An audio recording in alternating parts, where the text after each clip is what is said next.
Shalom, మీకు ఉదయకాల శుభములు. అనుదిన వాక్య ధ్యానం డైలీ బ్రెత్కు మీకు స్వాగతం. Praise the Lord. ఈ దినము కొరకు సిద్ధపరచబడిన దేవుని వాక్యము సామెతల గ్రంథము 19వ అధ్యాయము 23వ వచనం. యెహోవాయందు భయభక్తులు కలిగి ఉండుట జీవసాధనము, అది కలిగినవాడు తృప్తుడై అపాయము లేకుండా బ్రతుకును. ప్రభునందు ప్రియులారా, ముందుగా మీకు హృదయపూర్వక వందనములు తెలియచేస్తూ ఉన్నాను. దేవుని యందు భయభక్తులు కలిగి ఉండటం జీవసాధనం అంటున్నాడు. అంటే బ్రతికి ఉండుటకు ఒక మార్గం తెలియచేస్తున్నాడు. మనం భూమి మీద క్షేమంగా ఉండాలి అంటే దేవుని యందు భయభక్తులు కలిగి ఉండాలి. ఇది తెలిసిన విషయమే కదండి అని మీరు అనొద్దు. భయభక్తులు కలిగి ఉండటం ఎంత కష్టమో కొందరు చెప్తారు, భయభక్తులు కలిగి ఉండటం చాలా తేలికని మరికొందరు చెప్తారు. అయితే నువ్వు భూమి మీద జీవించి ఉండాలి, భూమి మీద జీవితం అయిపోయిన తర్వాత కూడా పరమందు సజీవంగా దేవునితో కలిసి ఉండాలి అంటే మాత్రం ఒకటే జీవసాధనం చెప్తున్నాడు: దేవుని యందు భయభక్తులు కలిగి ఉండుట. ఎవరైతే దేవునికి భయపడతారో, భయపడి భక్తి చేస్తారో, భక్తి చేస్తూ మరలా భయపడుతూ ఉంటారో వారు జీవిస్తారు. ఎప్పుడు? చిరకాలం వారు జీవిస్తారు అని చెప్తున్నాడు.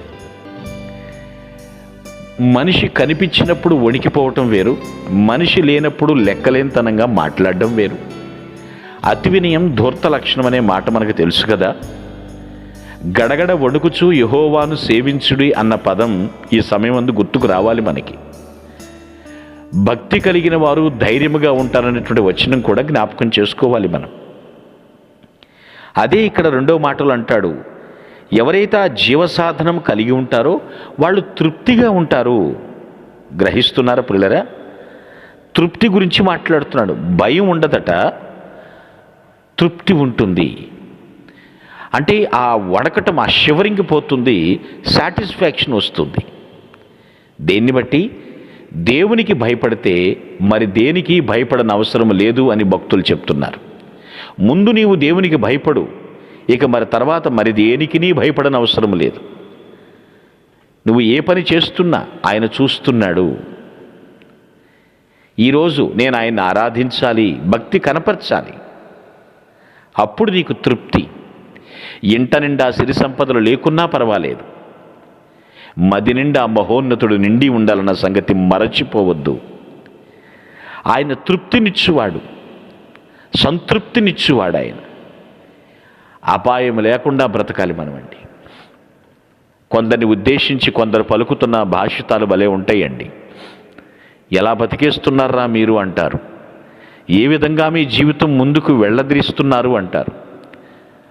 మనమైతే అపాయం లేకుండా బ్రతకాలంటే మనకు ఒక జీవసాధనం కావాలి. సజీవ సాధనం ఏమిటో తెలుసా? దేవుని యందు నిత్యము భయభక్తులు కలిగి ఉండుట. కొందరు కొన్ని దినాల వరకే భయభక్తులు చూపిస్తారు, కొన్ని నెలల పాటు, కొన్ని రోజుల పాటు మాత్రమే భయభక్తులు, ఆ తదుపరి అనుభవించు రాజా అన్నట్లుగా మరికొందరు జీవిస్తారు. దేవుని పట్ల చేసే భయభక్తులు అండి నిత్యము ఉండాలి. పగలుండి రాత్రి వెళ్ళిపోవటం, లేదా రాత్రి చూపించి పగలు విచ్చలవిడిగా జీవించటం కానే కాదు. ఎవరు భయభక్తులు కలిగి ఉంటారో దేవుని పట్ల వాళ్ళు జీవసాధనాన్ని సంపాదించుకున్నట్లే. ఎందుకంటే సాధనం లేనిదే మనం సాధించలేం కదా.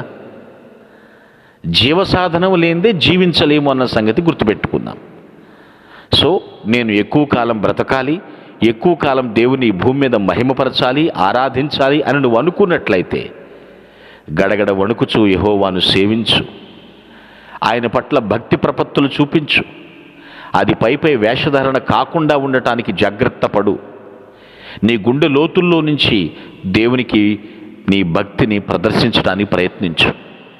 దేవుడు దాన్ని మెచ్చుతాడు, నీకే ప్రమాదం రాకుండా చూస్తాడు, నువ్వు తృప్తిగా జీవించేటట్లుగా ప్రభువు చూస్తాడు. అంతకన్నా ఏం కావాలండి? అలా కాకుండా ఏదో బ్రతుకుతున్నానులే, బ్రతకాలి కాబట్టి, నో. నీ జీవితం వల్ల ఎవరికన్నా ఉపయోగం ఉన్నదా? దేవునికి మహిమ కలుగుతుందా? అది మనం చెక్ చేసుకుందాం. సజీవ సాధనాన్ని సంపాదించుకుందాం. అది మన చేతుల్లోకి దేవుడు పెట్టాడు. నిర్ణయం మనకు అప్పగించాడు. భయము, భక్తి రెండు కమల పిల్లలని చెప్తూ ఉంటారు, ట్విన్స్ లాగా రెండు ఉండాలి. నేను భయపడి భక్తి చేయనంటే కుదరదు. నేను బాగా భక్తి చేస్తున్నాను కాబట్టి ఎవరికి భయపడను, ఏన్ని లెక్క చేయనంటే కుదరదు. దేవుని పట్ల భయభక్తులు కలిగి బహుగా దీవించబడుదుముగాక. మీ ఆమేన్. కొరకు ప్రార్థించుటకు మేమెల్లప్పుడూ సిద్ధం. Praise the lord. ప్రభు నామమున మీ అందరికీ వందనములు. ఈ మా సందేశముల ద్వారా మీరు ఆశీర్వదింపబడినట్లయితే మీ తోటి వారికి షేర్ చేసి దేవుని రాజ్య సువార్తలో మీరు కూడా పాలుభాగస్తులు కావాలని ఆశిస్తున్నాం. మొదటిసారిగా ఈ ఛానల్ను చూస్తున్నట్లయితే మా ఛానల్ను సబ్స్క్రైబ్ చేయండి. వీడియోలు నోటిఫికేషన్ రూపంలో పొందుటకు బెల్ బటన్ని ప్రెస్ చేయండి. God bless you.